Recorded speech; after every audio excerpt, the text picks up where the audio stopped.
తెలంగాణలో ప్రజాప్రభుత్వాన్ని కూల్చే కుట్రలు చేస్తున్నారని ఎంపీ మల్లు రవి అన్నారు. బీఆర్ఎస్ బీజేపీతో కలిసి ప్రభుత్వాన్ని ఇబ్బంది పెట్టే ప్రయత్నం చేస్తున్నాయని ఫైర్ అయ్యారు.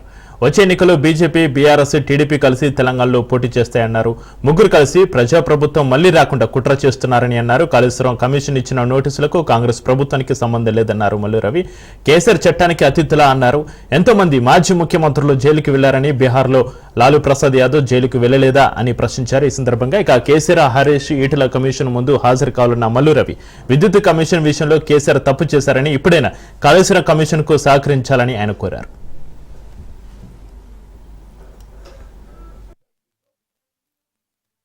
ఇప్పుడున్న 5 సంవత్సరాలే కాకుండా వచ్చే 5 సంవత్సరాలు 100% పెద్ద మెజారిటీతో కాంగ్రెస్ పార్టీయే మళ్ళీ అధికారంలోకి వస్తుంది.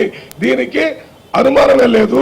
కానీ రేపు వచ్చే ఎన్నికల్లో బీజేపీ, బీఆర్ఎస్, టీడీపీ కూడా మహాకూటమి ఏర్పాటు చేసి ప్రజల ప్రభుత్వాన్ని కూలగొట్టడానికి ప్రయత్నం చేస్తారు. ప్రజల ప్రభుత్వాన్ని కూలగొట్టడానికి ఎవరు ప్రయత్నం చేసినా 1978లో ఇందిరా కాంగ్రెస్ ఏ రకంగా గెలిచిందో ఆ రకంగా రేవంత్ రెడ్డి కాంగ్రెస్ ప్రభుత్వం రేపు పెద్ద మెజార్టీతో గెలుస్తుందని మా కవిత గారు చెప్తుంది.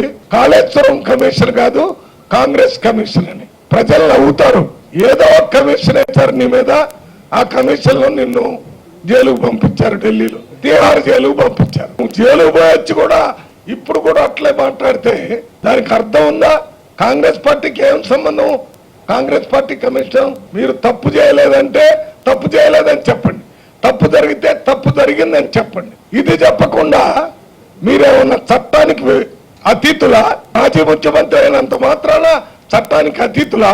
ఎంతో మంది మాజీ ముఖ్యమంత్రులు జైలుకు పోయారు. బీహార్లో లాలూ ప్రసాద్ యాదవ్ చాలా కాలం పోయి ఇప్పుడు బయటకు వచ్చున్నారు.